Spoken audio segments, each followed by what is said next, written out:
Hey, I've got what I hope to be an interesting video for you today. This is what I'm calling my synth on the go, synth OTG. It is I'll get into it, but it's AE Modular base. AE Modular's a modular synth format, smaller form factor than Eurorack, lower voltage. If you go check out if you go check out celectric.diy website or celectric-diy YouTube channel, you'll see all kinds of cool stuff that I'm doing with the AE modular format and electronics in general, circuit bending, all kinds of other fun stuff. But like I said, Synth OTG is what I'm showing you today. So this is what I keep in my backpack.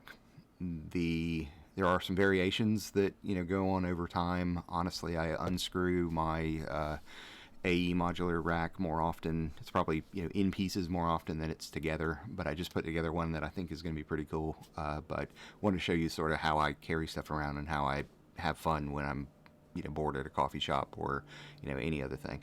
So let me switch over to the workbench and show you what we're looking at. So let me say first that this really all started, have to give them credit, with the Volca modular. So was very interested in modular synth, but really I wanted a way to be able to carry that around, and found this thing. It's super cool. It uses these little patch wires, and it's not like the 3.5 millimeter cables like you see in Eurorack. It's just a single pin, and this thing's super cool. You can buy it for, I don't remember how much it is, but not too terribly expensive as synths go.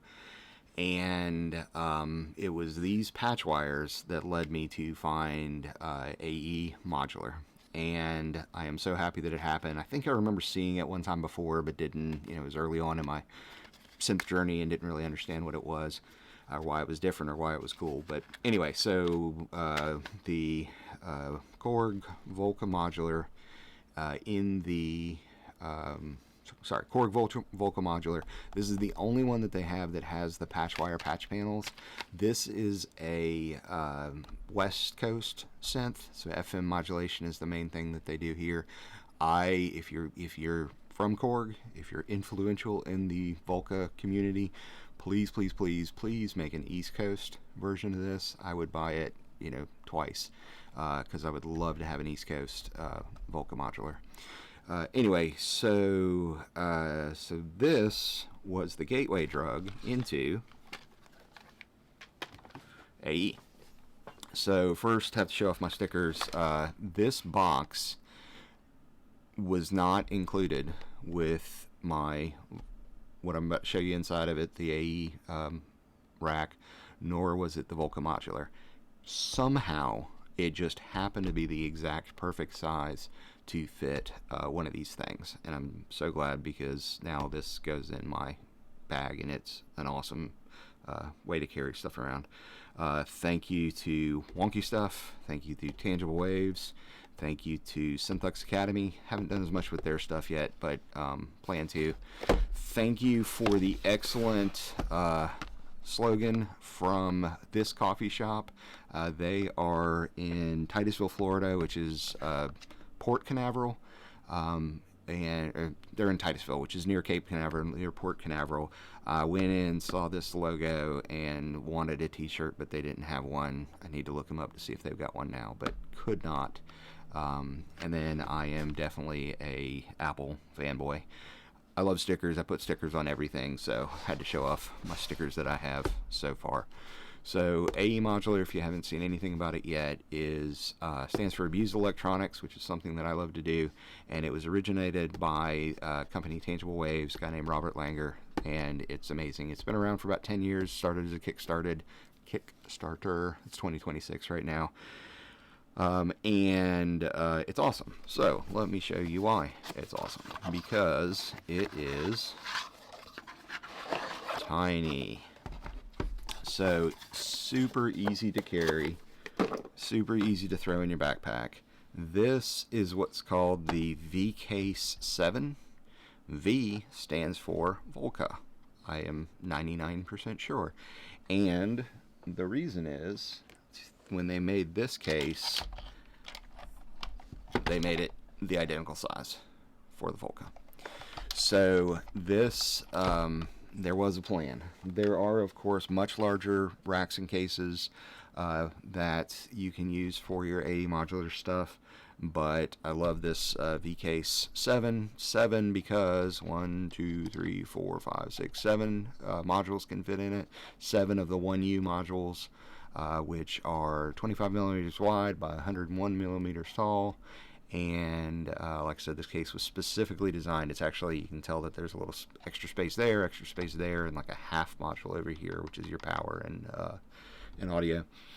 And anyway, so Tangible Waves team made this to be Volca modular sized, so you can put it on a Volca rack. The other thing they did, I don't have it nearby, but there is a Volca module that they make, and it's got connections. So it's a AE module. It's got connections so you can plug in your sync and CV from Volca, and it does what do you call it, voltage translation between the two.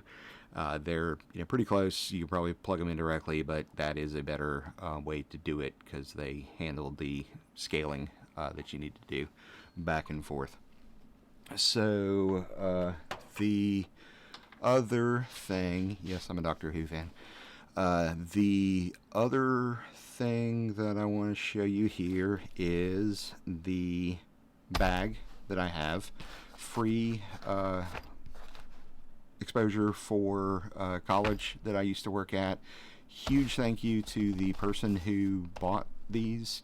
You know who you are. Thank you so much. If you're watching this right now, hello, and I miss you. But as soon as I saw this, I knew exactly what I was going to do with it. She bought this as a giveaway for students at the college. But I saw these 3 zippers across the front, and I said, oh my patch wire. So I've got them in here based on length. And this one has 2 different colors in it. And this one has just 1 different color. I actually don't even need probably to use this color at all in this rack, but I do have larger racks that I also carry around with me occasionally, but this is sort of my go-to, throw it in my bag rack. One thing I do love about the patch wires that Tangible Waves makes is they're color-coded by length. Keep that up, AE community. If anybody else starts making patch wires, I love the idea that they're color-coded by length. That's it's just awesome because then you can grab whatever color, whatever length you need based on just the color. So I'm going to zip this back up because if I flip it over, all of my wires will go flying all over the place. It also has, on the back, a larger pocket. I'm going to pull some stuff out of here. I won't talk about it completely right now. This is a huge thing that we'll talk about here in just a second. Just happens to match that very well. I'm going to pull this out to show it, but we don't need it right now. So this, I call it the octopus cable, even though it's only a half octopus. And this also came from Tangible Waves. It's a way that you can plug in your AE Modular barrel jack, DC barrel jack, plug it in here, and it's got multiple, you can plug in multiple racks. Another important part of that is then they share a common ground, right? So there's no ground loop interference between them. Other thing that was well thought out and designed is, I think Tangible Waves talked about this. This is the adapter that gets it down to Volca modular sized, and that is cool. Volca modular uses a different sized barrel connector. Anyway, so this stays with my Volca, but can be plugged in together if they need to. Don't need this today because I am just plugging in a single rack. Also don't need this today because I am plugging this in to, didn't mean to zip that up, we'll unzip it in a second. I'm plugging this into USB-C. Now, don't freak out, and also don't do this until you fully understand what you're doing. So this is a USB-C to barrel jack connector. The important part of it is that also inside of it has a 9-volt regulator. This expects 9-volt power input, and USB is 5 volts standard, and so if you just use regular USB and have a physical adapter that changes it from USB to the correct size, it's not going to work, because it's going to starve the voltage on this, and it's not going to be good for your equipment. But if you have a higher voltage, or a battery bank or plug that's able to do higher voltage over USB, then you can do this, because it'll be able to push a higher voltage and more current than a regular USB cable. So look for PD when you're looking for USB related stuff to use. PD stands for power delivery, and like I said, don't go plugging stuff in willy-nilly between other things. You need to do some work to understand what can plug into what, and where, and how, and why. Go to selectric.diy, and especially the YouTube channel will have a lot of information about how to use the tools that you need to be able to do that. I don't think I've made a video specifically about that yet, but this is a good reason to do so. Anyway, so this is my USB-C plug for my Volca modular rack. This battery pack, again, is able, via that port right there, and only that port right there, is able to push out strong enough power to be able to run this. I realized just now that I don't have a short USB cable, so let me pull this out of a different little satchel that I've got. So, short little USB-C cable, and I am deliberately not talking about the brands that I'm using here, because it's really, I don't want you to go grab exactly what I have and use it. What I want you to do is, learn something about it, and figure it out and build this stuff over time for yourself. Do make comments make comments down below of anything that you ask. I do my best to follow the comments, answer each other's comments if you see something that somebody else asks and I haven't gotten to it yet. But I help clarify, help teach, help learn, but more than anything, really want to get to the point that more people understand how to abuse the electronics, especially in this format, because it's so super cool. So then what else do I have? I have a splitter cable that takes the headphones and microphone and separates them on a USB-C connection to a phone or iPad or whatever else. So these also come with the 3.5 millimeter headphone jack that you're used to. Don't bother. I've had so much trouble with that. Go find yourself the USB-C version, like so. If you have a USB-C phone, they make these for Lightning as well, and it'll split it out to be headphones, so stereo out, and microphone in. You may not know, but if you just have the white earbuds from Apple, look on the side of a 3.5 millimeter plug, and what you'll see is these black lines, and I'm not going to go into it right now because it's super confusing, but these are described as TS if it's just the tip and then a single black line. So that's tip sleeve.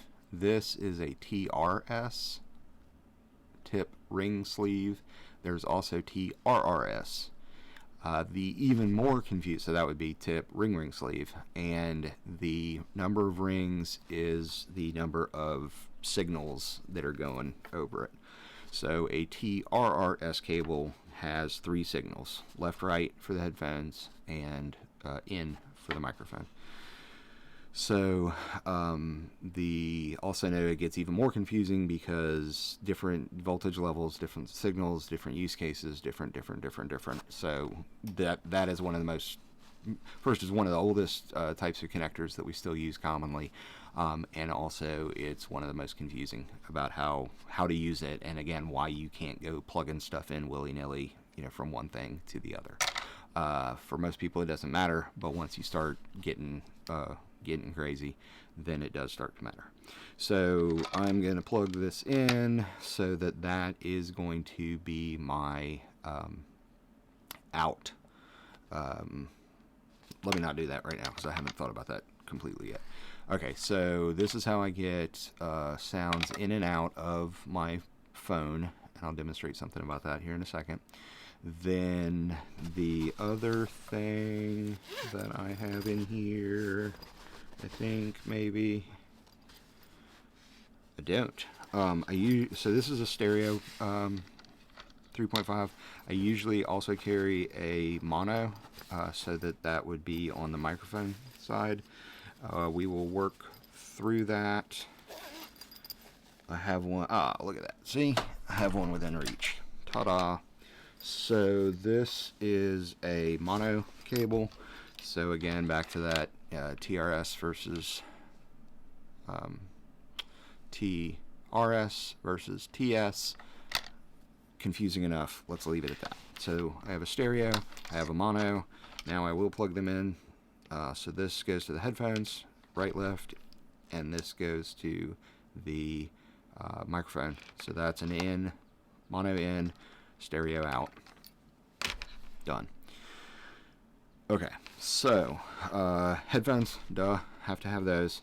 I am actually going to hook these up differently right now, and the reason I'm going to do that is because of one of the dirty secrets of YouTube, and that is that folks will say, hey, look how cool this thing is that I have right here in front of you. And then they'll put it through their computer, and they'll put it through some kind of signal chain, and they'll add a whole bunch of, reverb, delay, effects, blah, blah, blah. And it's not really what you're listening to here, right? So the tell on my channels, is this red cable right here. And this means that that's the end of the signal. So whatever's coming out of whatever I'm demonstrating here, if you see this red cable, it means it's going straight into an OC Go stream deck and coming out toward your ears. If I plug in anything else, it means not that I am doing something else with the signal, but that I might be doing something else with the signal. So we'll leave that right there. And what else? Oh yeah, let me plug my headphones in now so that I don't forget to. And now I hear myself in my ear. Checking the levels, make sure it's not too bad. And what else to show you? That might be it for now. Okay, so I'm gonna plug this thing in. Power wise, boop, lights up, starts flashy, blinking lights, all fun. All good. Okay, so then I want to plug this in so that you can hear it, and I am just going to use the regular headphone out. It does have 2 outputs. What this module, this kind of half module in the VK7, it is power, and then didn't say it yet, but the rack itself, and then everything in this rack except for this module right here are all from Tangible Waves, the company that originated the format. This module right here, the RBSS2, is from Wonky Stuff. Check out their stuff as well. They are awesome. and we will talk about this, maybe not in this video, but at some point. But this is a clone of a Wonky Stuff version, a Wonky Stuff take on the Turing Machine module from the Eurorack world, and it is awesome. I love it. I don't play real music, I make weird sounds, and so this is a good way to make some weird sounds, because it's this voltage rate, or this knob right here says chance. It's random voltage when you turn that, and you'll note I don't have a quantizer or anything like that on here. All that I do have to affect that signal is the Atomix ATT mix, and so this is an attenuator that can put that into a smaller voltage range, but we'll get to that later when we jam, which may be this video, but probably not, because this one's going to be long enough as it is. Okay, so what then do you have to do to make this thing make sound? You have to connect the one end to the other. So I am going to connect the mix. So you've got the option on this mixer, you've got 1, 2, 3, 4 knobs, and you can have 4 individual outs or a mixed out. I'm also going to switch this over to audio rather than DC. So in modular synth, there's this idea of not an idea, there is control voltage and then audio. In the AE Modular world, it's awesome because everything's 0 to 5 volts. So the audio is just centered around 2.5, and the CV is 0 to 5, or a little bit inside that range, just so you don't blow stuff up one way or the other. So anyway, connecting this up to the number 1 left and setting this to mono, and I'll confirm that here in a second, but what that means is that this thing now understands that all of the signal that it's getting out of here is going to be going into just the left channel, and then it'll duplicate the left channel to both of the 2 channels across that wire and into your earballs. So then we will make it make sound as promised earlier by connecting directly. I'm going to take this all the way down so it doesn't hurt any of us. I'm going to connect that directly to an oscillator like so. So now I've got one of the several oscillators that are on this. It says 2SC, but there are actually a couple more. And then I am going to, so this thing, is always talking. Bring that up. I hear it in one channel, I hear it in both channels. So we now have a oscillator oscillating and some lights flashing, which is of course always good for YouTube. So not supposed to be a review for any of these modules, or really even how to use them yet, but just want to give you a sense. Want to give you a sense of what these modules can do if you've never seen them before. So this has multiple different waveforms that it can put out. Supersaw's always my favorite. And then adjust the frequency, high and low. And so that's, like I said, it's 2 SC or 2 oscillator, but the top oscillator here is the one that's got those waveforms that I just ran through, and it also has a square somewhere there. We'll get into that here in just a second. And the bottom oscillator, so if I switch over to OSC2, this one is only square waves, which is okay, because honestly square waves are awesome, and from a digital sense, square waves are all that you have. And check out C Electric DIY, because I've got some interesting stuff going on over there with square waves. Look up specifically the Nexus. As of time of recording, I've got, I think, just one teaser video up for it, but we're going to learn something about square waves when we're talking about the Nexus. So, okay, so then we've got oscillator 1, oscillator 2. I told you there was more than just that. So what do I mean by that? Well, I'm going to go back to putting out oscillator 1.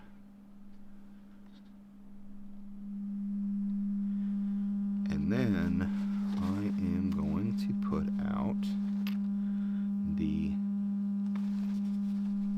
sub oscillator. So I'm putting this in on channel 2 over here. Again, I've got the mix, so you're hearing those together now. So, what is this doing? So, I'm going to turn all of these down now. I'm going to set this to sine. I'm going to turn up just the sine itself.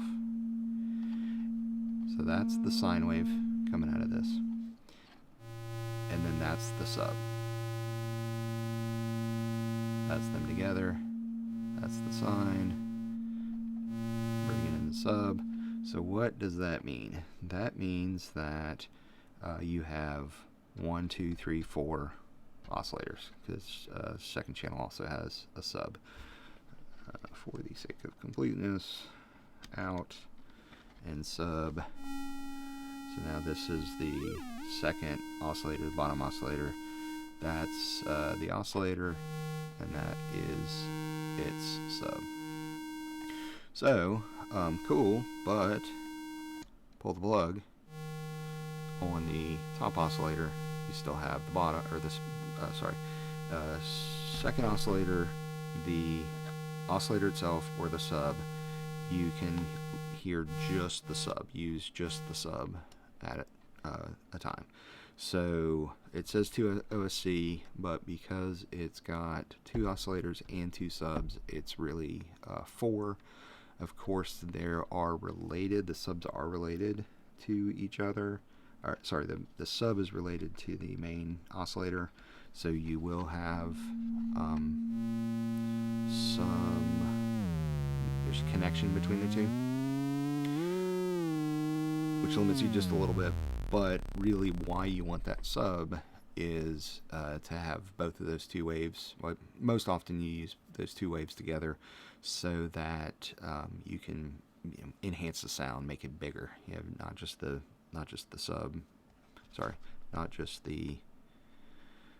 wave, but the wave and another set of frequencies underneath it. Frequencies? What are you talking about? Waves? What are you talking about? I am a very visual person, and so one of my favorite things to do, and stop me when you know where I'm going, don't stop me, but smile when you know where I'm going with this. One of the things that I like to do is I like to see the waves that I'm looking at. I love an oscilloscope, and honestly, it just helps me. I think, when you saw me earlier, I was turning the wave, and I was like, I think that's a square, but we'll find out soon. Here's where we find out, and other people can hear them, like hear it and go, oh, that's a square wave. I can't personally very well, so what I use is a piece of software called MiRack, or MyRack. I've heard it said called both ways. So it's MiRack. You do have to pay for it, but it's not terribly expensive. And what I have done here is I have set up a rack, virtual rack, that has, let's see if I can get some clear off of that. Won't be able to. You'll have to trust me. Maybe if I bring down the brightness. Hang on.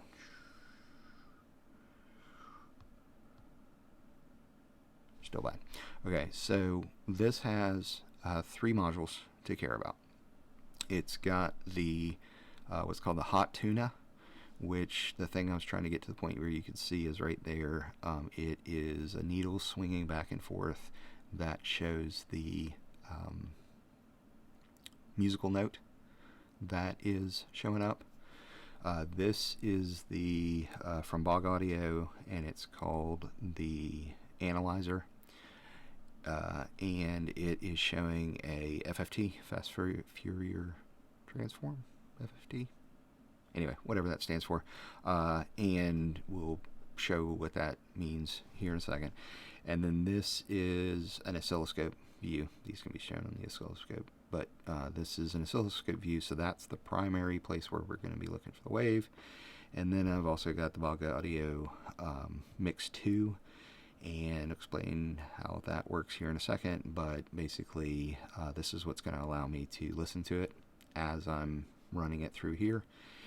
And that might be it. And know that this is just a very simple rack used for this purpose. There's a whole lot more you can do with it.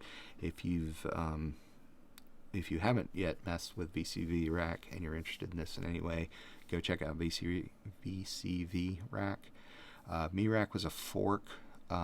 I don't know all the history, don't care about all the history, but it was an early fork in the VCV, so it's got a small subset of the modules that are available in VCV, but it runs on iPad and iPhone, and I love that, and I don't need a whole bunch of modules necessarily all the time anyway. Okay, so how do we make this work? We take the output using our mono cable.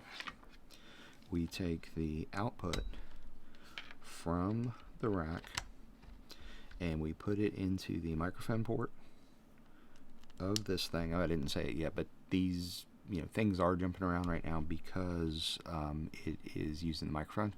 So you can tell as I'm speaking out loud, it's just using the iPhone mic to show the waveform of my voice and any sounds that I give it. So I'm going to make sure that it's on mute right now. I'm also going to bring down the volume. So again, doing my best not to blow my own ears out or yours either. And I might need to relaunch this to get this to work. Let me see.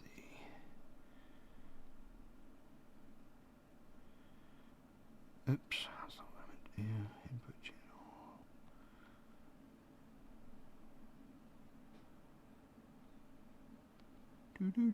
Huh. Hey, let me kill and relaunch this. I think I can do this. There's another software program called AUM that is awesome, and but I'm trying to do it without AUM. That's actually the way that I usually do it, but trying to remove that layer of complexity and do it straight from MeRack. And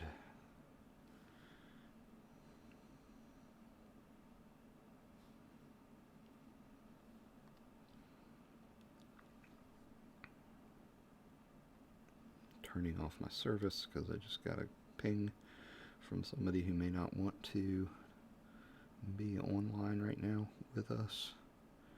I'm going to try to launch MeRack by itself one more time. And no. Okay. So I have... Oh, and now I'm messing stuff up. Hold on just a second.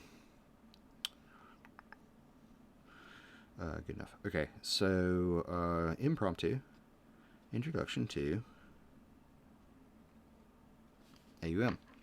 So AUM is a different piece of software, and using this you can do a whole lot more as far as routing both MIDI and audio signals in your phone. If you have AUV3 plugins, you can put them in chain here, and thousands and thousands and thousands of other use cases. So I am hoping that I still have my previous save state, and it looks like I do, and it still is not working. I hope I don't have to pause this and come back, because I sure don't want to have to edit anything. I'm lazy like that. Look what we did. Yay. Okay. So hopefully you won't have had to see all of that. And I will have done one of those 4 hours later from SpongeBob things. But where we are now is we are able to use AE Modular, rack, and visualize the waves via the MiRack, and I think, if I remember correctly from everything I just did, that I've got it running straight through MiRack rather than through AUM at the moment. Ta-da. So here we are, and what I want to show you now is what I was talking about with the different waveforms. Some of you probably, this is where you can tune away because you already know this, but for anybody else, hang on, and we will do some jam stuff in a different video. So if you know what waveforms are, I will see you in the next one. If you don't know what waveforms are, this is a sine wave that you're looking at. This is what a sine wave sounds like. This is a low sine wave, and as the frequency gets higher, the frequency of the sine waves increases, right? It might still be too low. See, that's overdriving a little bit too. Okay, so sine wave. Hey, that's pretty cool. What is this modular synth stuff all about? Well, this knob on this oscillator, different oscillators do different things, but this oscillator allows you to change the waveform.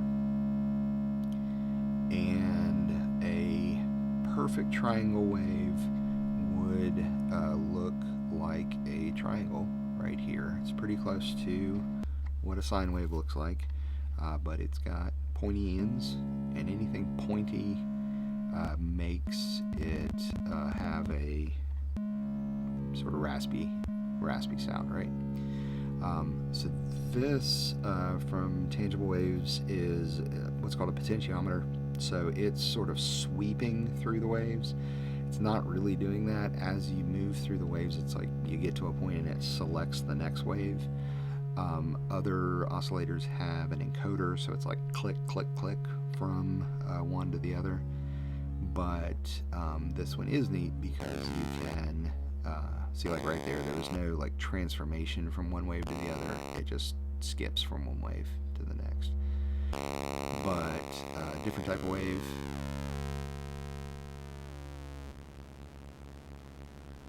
Different type of wave, different type of wave.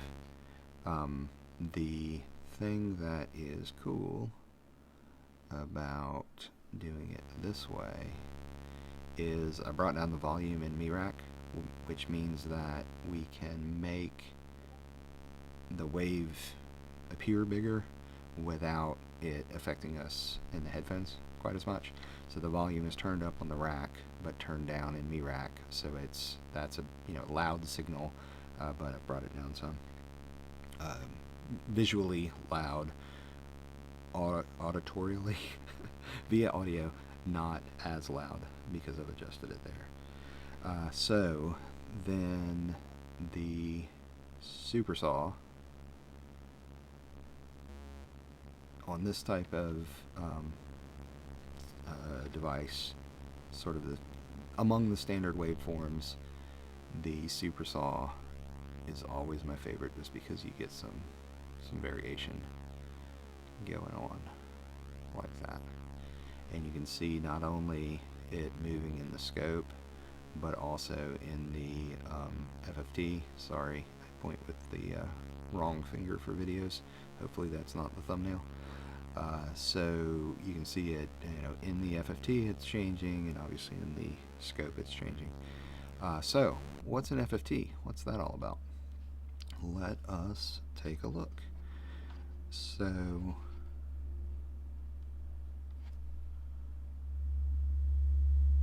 alright, back to a sine wave. Alright, you can't see this, and I apologize, but you'll be able to tell a difference as I change it. So, perfect sine wave would only have one peak, one point on the FFT. There is a little blue line that's running straight down. You might not be able to see it because of all the white lines that are clustered right there, but you might also see a couple of little pips right here coming up. So those are what's called the harmonics, and more complex, more interesting waveforms have more harmonics. So a perfect sine wave, like I said, would only have one single tone, and then as you bring up other waveforms, you get different harmonics. And move back and forth. So that's cool. And I'll show you one more thing in this video, and then we will call it a day. And that is that if instead of putting that directly out to my output, I put it through a filter like so. So that is this is the same exact thing that we were looking at, except now I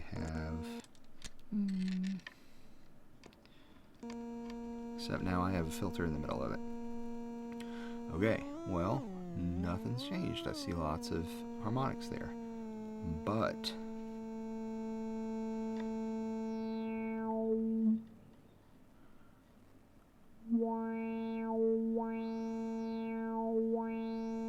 so that's what a filter does. And this is again why I like to, again being a visual person, why I like to have a visual in front of me, is because it's easier to understand, what's happening. So the filter also has multiple modes. This is what's called a low pass filter. That's the same one that we just showed. So it's affecting the low end of the harmonics. It might not be the right terminology, but it is reducing the harmonics from that direction. I'm going to open the filter all the way up. You've got the whole waveform. I'm now going to put it into a bandpass filter and sweep the range. It's a little hard to tell right now. What am I doing? Oh, those are the wrong knobs. That's why that's not working. Let me see if I can find a different waveform. Try to demonstrate this. So this is a bandpass filter. And see how I'm moving the curve within the FFT there? So instead of the top remaining high and cutting off the harmonics this way, this is actually band pass, so it's within that same original curve oscillation. Then it's selecting only a portion in the middle, right? So that's high pass, low pass, low pass, band pass, and then there's also a high pass option, and it is more pronounced of doing that. So what this is doing, even though it kind of looks like it's doing exactly what the previous one did, what it's doing is it's decreasing the harmonics going this way. So it is the same curve, the same FFT, all of the same harmonics that we saw before, but now it's taking them away, moving in that direction. Wrong number. Right. So it is removing now the fundamental, which is the first peak, the biggest peak, and fundamental's already gone in that view, and then it's reducing these harmonics going this way. So again, just quickly running through it, removing the harmonics, keeping only the fundamental, messing around inside of those. The big tell is, if you look right here, that the fundamental and the beginning harmonics are staying higher with band pass than with high pass.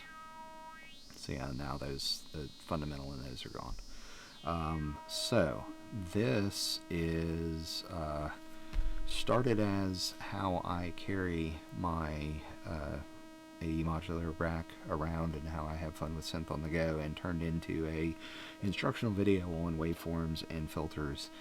But the reason that we jumped into that was because, like I said, I am a visual person. I'd love to see this for musicians out there, which I think I said at the beginning, I am not one.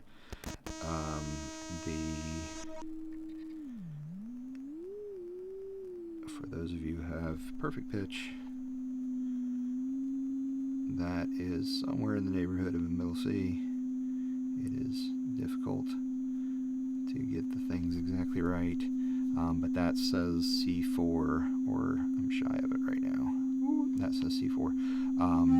You know, that might not actually be a C4, but I don't have a musical ear, so I can't tell you for sure, but I can tell you that Hot Tuna thinks that it is.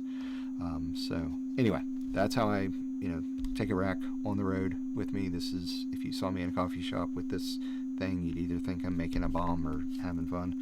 But either way, like I said, this is has been a fun way to carry stuff around and play with it. And we'll go into some jam stuff later on. But I wanted to show you sort of my setup, my carry, my EDC of synth, if you will.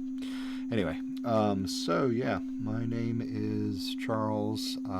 Stay tuned here on this channel for random stuff. This video is an hour. I can't believe it. Thank you for being here if you're here. And check out celectric.diy website, or the @celectric-diy YouTube channel, where I go into electronics and how to build these kind of modules, and even more of the sciencey, geeky kind of stuff. So if that's what you're into, I will see you there. And until then, take care. I'll see you later.